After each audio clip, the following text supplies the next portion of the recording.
चला पुढचं बघा काय दिसतात. 50चे 30% अधिक 42चा 1/6 भाग म्हणजे 1/6 भाग त्यांनी दिलाय. आता ह्या ठिकाणी आपण फक्त मराठीत घेतलंय. इंग्लिशमध्ये जर प्रश्न वाचला तर अजून पटकन समजतो. काय म्हटले बघा, हे 50 क्वेश्चन बरं का, 50 क्वेश्चनचा 50 तो. ह्या ठिकाणी काय आहे, 50चे 30% झालं बघा.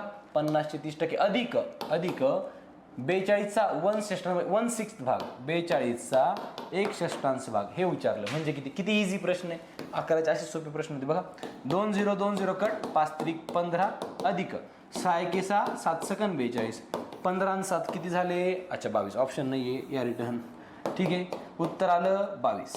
क्लिअर, उत्तर आलं 22. मला चेक करायचं यापैकी 22 कोणतं आहे. तर आपण काय प्रत्येकाचे उत्तर काढत बसायचे का, बिलकुल नाही. मला माहिती, मला 10% 20%च्या ट्रिक मला जमता. ठीक आहे, 10% 5% 20%च्या ट्रिक जमता ना.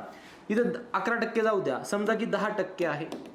220चे 10% कसे काढणार, 220चे 10% 1 0 कट करा म्हणजे याचे 10%च 22 आहे. 11% 22 पेक्षा जास्त असतील म्हणजे पहिलं माझं उत्तर नसणार आहे. माझं उत्तर 22 पाहिजे मला.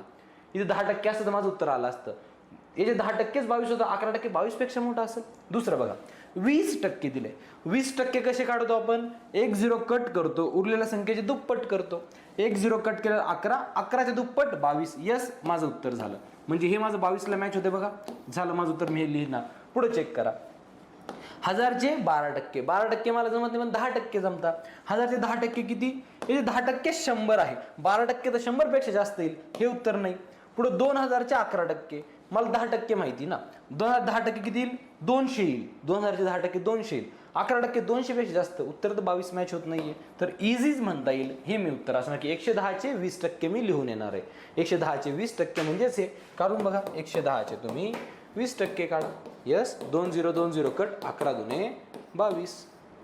हे समजलं प्रत्येकाला, इझी आहे, काहीच आवड नाही याच्यात.